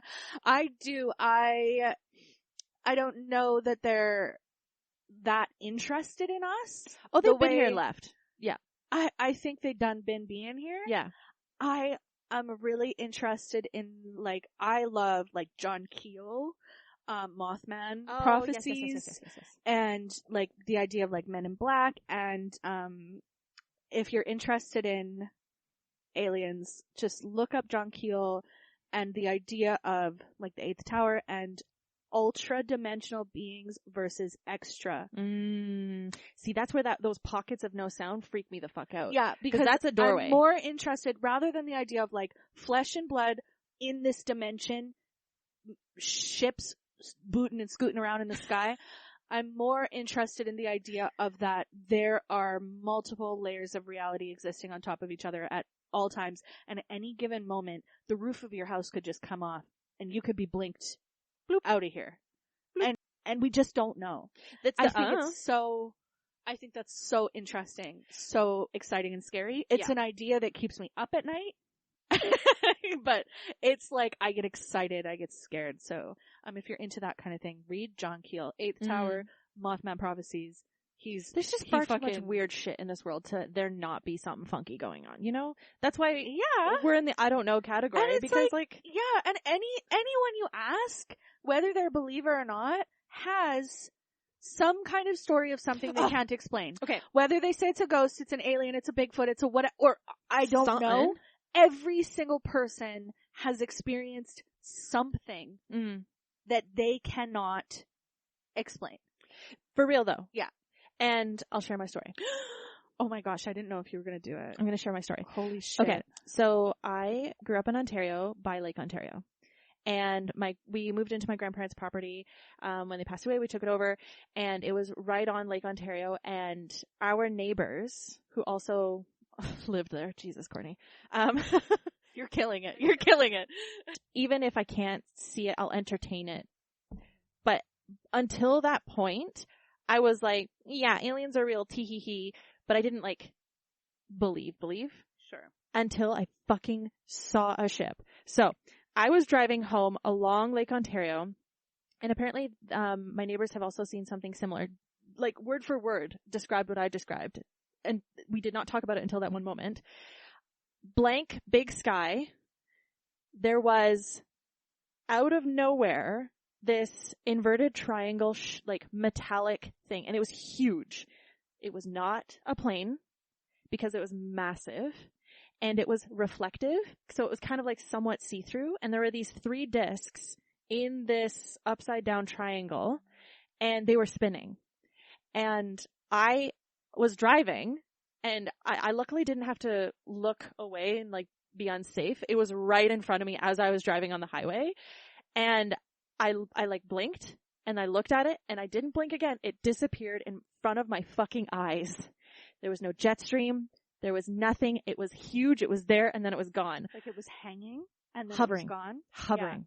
Yeah. It was hovering over. If you were looking ahead at it, was it like a triangle pointing down towards the ground? Down. Yeah. Like it's in front? So or it's like a pizza slice. So Yeah. a pizza slice with the tip of the pizza pointing down. So it was like a flat 2-dimensional thing, but the discs inside were spinning. So, cause I could see the sunset behind the discs and it was so fucking weird. Yeah. I pulled over and I was like, did I just fucking see that? Did you check the clock, the time? See, this is the thing. Yeah. Every time I would pass through this one particular area, the radio would get fuzzy. I didn't check the time because I was really scared. Yeah, I mean. And in shock a little bit. Yeah, of course. But that particular area, an old abandoned factory, okay, the penitentiary, and the water. My nipples are hard right now. Yeah. This is like. It is, it's so fucking stupid because I'm like, believe me, it's real. I cannot describe how surreal that moment was when I saw something and then it was gone. Mm-hmm. Just like instantly in front of me. Mm-hmm. And I told my neighbor, and my neighbor was like, oh yeah, I've seen that too. And then before I even had a chance to describe the pizza, they described the exact same ship hovering in the exact same area above the pen. Yeah. And like active penitentiary? Active use? This is the maximum pen. Like the hardest of the hards go to Millhaven. Uh-huh. And maybe they were just watching how we, imprison our fellow beings, right? Like it was just like, why there? But apparently that area my neighbor was saying is an abandoned factory too. Mm-hmm. And the lake. And the railroad. And like, cause that just like reminds me of, like Mothman was at like the TNT abandoned factory. Mm-hmm. And I don't know what it was, but it was hovering right over the pen because my house was here and the pen was just maybe a kilometer or two over here. Maximum pen, which was quite fun to fall asleep to. Oh my God, that's terrifying. That's fucking scary, dude. Yeah. Was there ever, Bernardo was there. Escape? Ugh. Yeah. Gross. Yeah. Did anyone ever escape? Once or twice. But they find them. They find them and they're not looking to like come in. Stick around. No, I know. They're hitting the highway. Scary though. Yeah. Or they're hitting the water. I'll swim across the lake to Detroit. What's on the other Amherst side? Island. Oh, okay. There was an island, but then so it was very much I saw it and I believe it. Yeah. Like I mean, what else are you gonna do? And yeah, and to be fair, like it could not be alien. It could be like military something. It could be something else. It could be many things. But what I saw was fucking real. Yeah. That's the thing though. That's the crux of it, right? It could be many things. Mm-hmm. You will never know. I will never know. But that is burned into my brain. brain. Nobody can tell you what you saw. No. I know what I saw.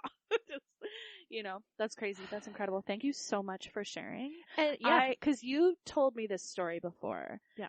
And I don't know. I think things like that are quite personal. Yeah.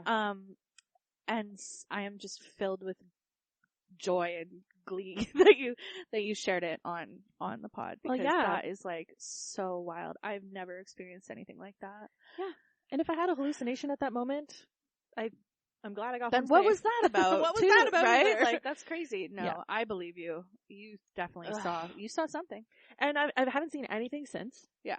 Ever. I've seen a lot of like lights in the sky. I've seen things in the sky where it's like far away, but it's like it's a shape in the sky and it's in the same spot. Mm-hmm. And then over time it like changes. Like I've seen like the cigar shape. Oh. Where it's like cigar shape and it's horizontal, but it's like up in the sky. And I'm watching it for a while and then like over Okanagan Lake. Oh, yeah. And then after a while it'll have, I don't see it move, but it'll have turned vertical. Mm-hmm. And then a while later it'll disappear. Like I've seen that kind of thing, but never anything like in the day. That's what during the day. I've seen that during the day. I've seen shit during the day. I've seen shit at night, but I've never seen something like close up. Yeah. That's what I mean. I've seen shit like, that's a weird thing over there and it's in the sky and it's definitely not on a flight path and it's not, you know what I mean? But yeah, it could be a squiggle in my eye. I don't know. Oh, squiggle in my eye. Never alone when you're here. Oh my gosh. Wow. Oh, we have to rate it still. Ooh. 10 out of 10. 10 French potatoes. 10 French toast potatoes out of 10. I'm thinking 10 fucking fingertips. Digis. Yeah, 10 money makers. 10 super soakers worth of water. Regardless of what the quantity, what we're basing it off of, it sounds like it's 10s across the board. If you have not seen this movie, please watch this movie. Get your shit together and watch this fucking movie. You owe it to Mark Wahlberg at this point. He's not, let's be clear, he's not in this movie. No, Mark Wahlberg is not in this movie. He's not in this movie at all. But he is in my heart. He's in my heart for sure. That man is problematic. But POS, yeah, absolutely. Okay, your turn. It's my turn. Give me the hat, please. I wondered when this was going to come out. What could it be? I was going to put this in next season. No need, my dear. Oh my gosh. It's happening. Oh my gosh. Hell yeah. Hell yeah. Rock on, one might say. Okay, I don't want to say anything else because there's so many. I'm like, I'm not cool enough. Anyway, welcome to New Friend Cinema. Goodbye, New Friend Cinema. Okay, guys. Oh, yeah. Instagram, New Friend Cinema. Follow us. Comment on, see if you can guess what it's going to be next week. Yeah, if I remember to post it. New Friend Cinema on Facebook, New Friend Cinema on Instagram. Email us, write us. We didn't get any new submissions this week. That's cool. That's all right. Get your shit together though, people. Send in your favorite movie. Send something in and we'll read it on the pod. All right. Stay sleazy. Okay. Love you, bye. Keep your mind open. Eyes on the skies, folks. Okay, love you, bye. Okay, bye.